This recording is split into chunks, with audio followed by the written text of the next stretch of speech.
కార్తీక మాసం అంటేనే పవిత్రమైన మాసం. ఈ కార్తీక మాసంలో ప్రతిరోజు పవిత్రమైనదే.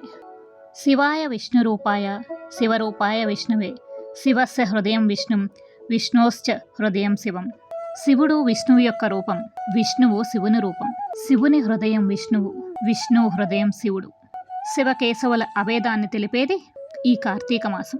ఇదే కార్తీక మాసంలో శ్రవణ నక్షత్రం ఉన్న రోజున ఆ శివకేశవుల ఆరాధన చేసిన వారికి కోటి సోమవారాలు చేసిన ఫలితం వస్తుందని అంటారు. పవిత్రమైన కార్తీక మాసంలో వచ్చే సోమవారాలు ఎంతో విశిష్టమైనవిగా భావిస్తారు. ముఖ్యంగా కార్తీక మాసం కోటి సోమవారాల రోజున ప్రత్యేకమైన విశిష్టత ఉంది. ఈ రోజు చేసిన శివకేశవుల ఉపవాసానికి, దానానికి రెట్టింపు ఫలితం ఉంటుందని శాస్త్రాలు చెబుతున్నాయి. ఈ కోటి సోమవారాల రోజున ఆచరించే పవిత్ర స్నానము, దానము, ఉపవాసము కోటి రెట్లు అధికంగా ఫలితం ఉంటుందని శాస్త్రాలు చెబుతున్నాయి. ఈ రోజే ఆ పవిత్రమైన రోజు. వ్యాస మహర్షి రచించిన స్కాంద పురాణం ప్రకారం చూస్తే కార్తీక మాసంలో శ్రవణ నక్షత్రం రోజున కోటి సోమవారాలు అంటారు. ఈ కార్తీక మాసం శివకేశవులు ఇద్దరికీ అత్యంత పవిత్రమైన మాసం. అందులోనూ కోటి సోమవారాలు అంటే ఆ రోజు ఆధ్యాత్మిక పరంగా ఎంతో పవిత్రంగా భావిస్తారు. ఈ రోజున హరిహరాదులిద్దరినీ మనస వాచ కర్మేణ శ్రద్ధతో పూజిస్తే ఉత్తమమైన ఫలితాలు లభిస్తాయి. ఈ రోజున శివాలయానికి వెళ్ళి అత్యంత భక్తి శ్రద్ధలతో పంచామృతాలతో శివునికి అభిషేకం చేసి నువ్వుల నూనెతో మట్టి ప్రమదలో దీపాలను వెలిగించుకోవడం శుభప్రదం. వీలైన వారు బిల్వపత్రాలతోనూ తుమ్మి పువ్వులతోనూ శివారాధన చేయాలి. కొబ్బరికాయ, అరటిపళ్ళు నైవేద్యంగా సమర్పించాలి.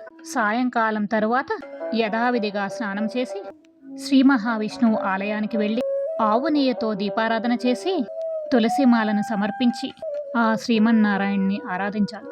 భక్తి శ్రద్ధలతో శ్రీ విష్ణు సహస్రనామాన్ని చేయడం వల్ల సకల శుభాలు కలుగుతాయి. అంతేకాకుండా శాలిగ్రామాల్ని సాక్షాత్తు శ్రీ మహావిష్ణువు స్వరూపంగా భావిస్తారు. కాబట్టి ఈ కోటి సోమవారాల రోజున శాలిగ్రామాలను గంధ పుష్ప అక్షింతలతో పూజించాలి. ఆ శాలిగ్రామాలని బ్రాహ్మణునికి దానం ఇవ్వడం వలన మోక్షం కలుగుతుంది. నేరుగా వైకుంఠానికి చేరుకుంటారని శాస్త్రాలు చెబుతున్నాయి. అత్యంత పవిత్రమైన ఈ కోటి సోమవారాల రోజున భక్తి శ్రద్ధలతో శుచి శుభ్రతలతో మనస వాచ కర్మేణ ఆ బోళాశంకరుడిని, శ్రీ మహావిష్ణువుని మారేడు దళాలతోనూ తులసి దళాలతోనూ గంధ పుష్పాలతోనూ పూజించిన వారికి సకల కోరికలు నెరవేరుతాయి. ఇహపర సుఖాలు లభిస్తాయి.